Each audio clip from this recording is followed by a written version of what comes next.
Well, we're watching his last two teams here in Summer League. Ironically enough, it's the Rockets and the Hawks with Dwight Howard here in attendance. Welcome to Las Vegas. Thank you. Thank you. Wearing your new colors here. Oh, yeah. I actually just got this today. You did? So, yeah. I'm very excited. I was happy to put it on and represent my hometown. Yeah, your hometown team. And there were always two camps when I talked to people around the NBA who linked you to the Hawks, some of which thought that you would be the perfect fit with the Hawks, that it made perfect sense for you to come there. A lot of folks didn't think you wanted to come home, which a lot of players don't. They don't want to necessarily play in their hometowns. Oh, wow. Well, I just thought the timing was perfect. You know, I think I'm in a really good place in my life, and I'm able to play at home. You know, I think it's very tough to go and play at home, but I think from a mental and a spiritual standpoint, you know, I think I'm at a great place in order to be able to play with the pressures of being at home. Yeah, you're right, Dwight. I think for myself and you talked about it, when you're young, it's tough coming home. Oh, but yeah. I think after you get in the league, it's a little bit easier. But talk about the basketball fit that you saw, why you chose the Atlanta Hawks that would match your game, and where can you take them to the next level? Oh, well, I really like the coach. I think he's an excellent coach, and his style was one thing that, you know, I really liked before I made the decision to go to Houston. I told him that I really liked him, you know, as a coach. And I think 3 years ago, both teams were in different places. And I was in a different place. But now, like I said earlier, I'm in a great place mentally, and I'm looking forward to getting out there and playing. You know, I think with me being on the Hawks, I'll be able to just be myself, you know, and I'm just excited, you know, really. I'm just happy to be home. We know the one area as far as rebounding the basketball, you're going to do that, and that's the area where they kind of struggle a little bit. But in Bud's system, they let the bigs shoot threes sometimes. So as he talked about, let Dwight shoot some threes in this offense. Well, look at the smile you had. Well, we have talked about that and just really expanded my game and just growing as a player. It's never too late, you know, to really learn and grow as a player. So I'm looking forward to, you know, like I said, this season, and just the way the offense is set up. I think he gives his guys total confidence, and not just the main players, but also the role players, you know, and making those guys feel like a big part of the team. And that's one thing that I like, you know, just the team atmosphere, something that, you know, I'm looking forward to. I happened to be on the set the night when you joined us on TNT for what turned into something of a therapy session. Oh, yeah, people's calling it an intervention. Yeah, it sort of felt like that anyway. But what became clear from that interview, if folks at home watched that, was that it wasn't working for you in Houston. That was fairly apparent for whatever reason. So, in your mind, what were the priorities when you were looking for a new team? You wound up with a 3-year deal. You probably could have gotten 4 years somewhere else. Correct. If you could sort of order them, what were the priorities for your new team? One, I really just wanted to be home, to be closer to my family. My grandma's getting up in age, and she hasn't really had a chance to come to some basketball games, so I really wanted her to be able to come out and see me play, be closer to my kids. And that was the first thing. The second thing is with basketball, you know, just the system.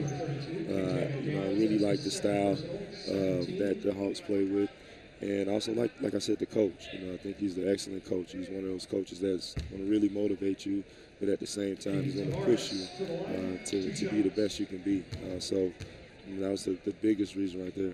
Well, some of the players talk about who's some of the players that really talk to you about coming to Atlanta. And my second question, how are you feeling physically?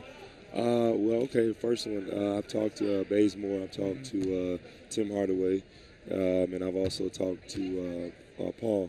And, you know, those guys are excited and happy, and, you know, they're just telling me about the atmosphere and stuff like that. But I kind of got that from just talking to Bud, you know, just how he is as a coach. And, you know, Darwin Ham was a coach of mine in L.A., and he's a coach for the Hawks now. And, you know, he was telling me about everything that they do there. And, you know, I was really excited about that.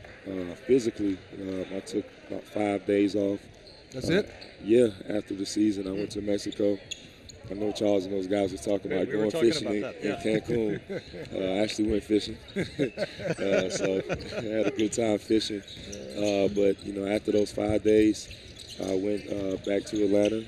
and I got in the gym, and I've been working ever since.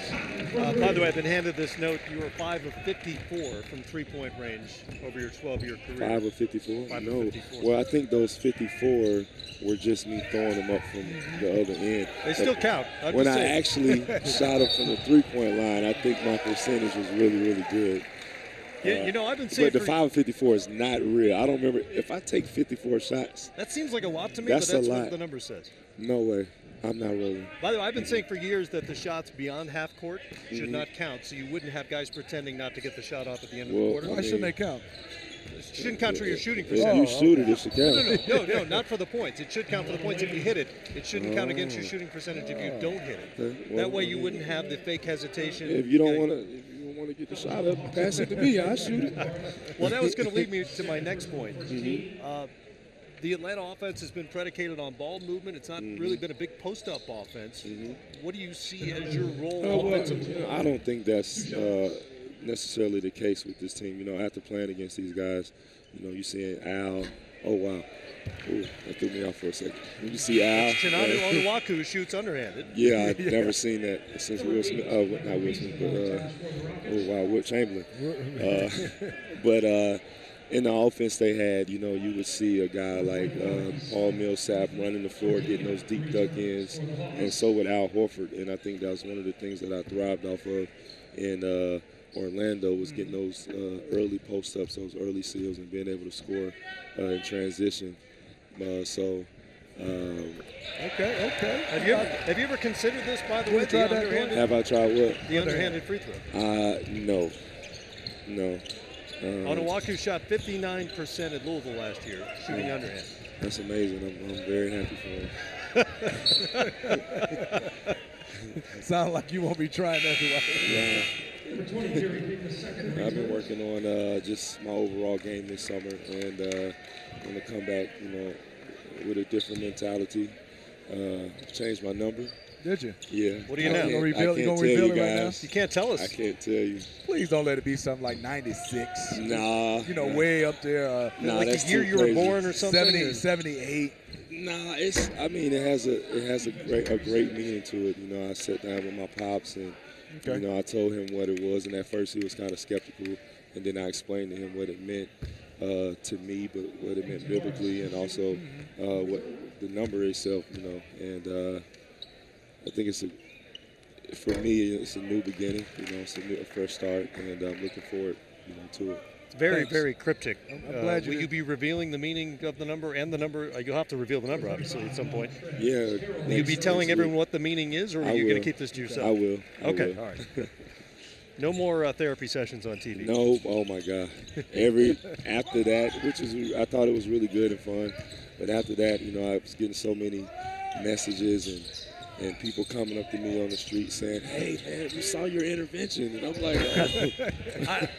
I got to say, it's unlike anything I've ever done on TV before, but I didn't realize how many people were paying attention and how significant they thought it was until after the fact. Yeah, and actually, you know, like I said, a lot of people were hitting me up on Instagram, and there was a person hit me up on Instagram that's like, "Man, I hated you before I saw your interview." And I'm like, "Why would you hate me?" But you know, it was just good to see.